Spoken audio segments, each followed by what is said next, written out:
BJP chicken biryani யாரு? நீங்க யாரு எங்களுக்கு ரைட்டா பேசுறீங்க? பிஜேபி காரன் சிக்கன் பிரியாணி சாப்பிட மாட்டாரு உங்களுக்கு யார் சொன்னா? யார் சொன்னா? என்ன இதுக்குள்ள அடைக்கிறீங்களா? எங்களை ஒரு கட்டத்துக்குள்ள அடைக்க பாக்குறீங்களா? அந்த வேலையெல்லாம் இங்க நடக்காது பிரதர். அந்த வேலையெல்லாம் இங்க நடக்காது. நான் என்ன பேசிட்டு இருக்கேன், நீங்க என்ன திருவண்ணாமலை கோயில் அடிக்கிறீங்க? எதுக்கு இருக்கிறீங்க? என்ன உங்க அரசியல் எங்களுக்கு தெரியாது நினைச்சிட்டு இருக்கீங்களா? நான் சொல்றது உதாரணம். நான் போய் அவர்கிட்ட காசு கொடுத்து சிக்கன் பிரியாணி வாங்கிட்டு வாங்க சார் சொல்ல. நான் சொல்றது உதாரணம். உங்களுக்கு இருங்க சார், உங்களுக்கு ஒரு விஷயத்துக்கு மத்திய அரசு நிதி கொடுக்குது. எது கொடுக்குது? ஏழை மாணவர்களுக்கு இன்ஃப்ராஸ்ட்ரக்சர்ல பள்ளிக்கூடம் கட்டி கொடுன்றதுக்காக நிதி ஒதுக்குது. நீ பள்ளிக்கூடம் கட்டி கொடுக்க மாட்டேங்கிற, எப்படி நிதி கொடுப்பாங்க? எப்படி நிதி கொடுப்பாங்க? என்ன கேக்குறீங்க நீங்க? எங்க தடுத்தாங்க? நிதி தடுக்கலையே சார். 100 நாள் வேலை வாய்ப்பு திட்டத்துல ஊழல் நடந்திருக்கு, ஊழல் புகார் இருக்கு.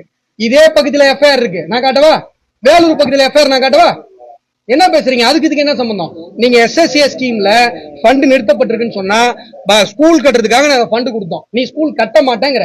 ஏன்னா நீ நடத்துற பிரைவேட் ஸ்கூல்ல ஓடணும். ஏன்னா இங்க காலேஜ் வச்சிருக்கிறவன், ஸ்கூல் வச்சிருக்கேன், எல்லாம் திமுக காரன். அதே இன்ஃப்ராஸ்ட்ரக்சர் என்னுடைய அரசு பள்ளி மாணவனுக்கு கிடைச்சிச்சுன்னா உங்க பொழப்பு ஓடாது. நீங்க கட்ட மாட்டேங்கிறீங்க. எப்படி இந்த நிதியை கொடுப்பாங்க? எப்படி சார் கொடுப்பாங்க? என்ன நியாயம் இது?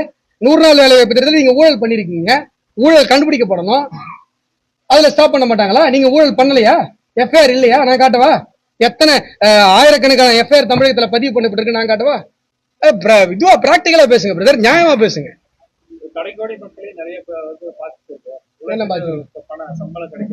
சார் நீங்க நல்லா புரிஞ்சுக்கோங்க, நான் பல உதாரணங்களை நல்லா காட்ட முடியும். 100 நாள் வேலை வாய்ப்பு திட்டம் என்பது நீங்க 100 ரூபாயில இருந்து 280 ரூபாய்க்கு நீங்க கொண்டு வந்தது மத்திய அரசு. புரியுதுங்களா? மேல மேல மேல அதுக்கு வந்து 320 ரூபாய் கொடுக்க போறது மத்திய அரசு. இவ்வளவு விஷயங்கள் நாங்க பண்ணிட்டு இருக்கோம். இங்க உழைக்கிற மக்களுக்கு போதா இல்ல நீங்க யாராவது ஒருத்தவங்க உள்ள பாக்கெட்ல ஊராட்சி மன்ற தலைவர் பாக்கெட்ல போட்டு போறாரான்றதுதான் இங்க பிரச்சனை. அதை தயவு செஞ்சு பேசுங்க. உழைக்கிற மக்களுக்கு கிடைக்குதாங்கிறதா இங்க கேள்வி. வேற ஏதாவது கேள்வி இருக்கா? கேள்வி இருக்கா? முடிஞ்சிச்சா?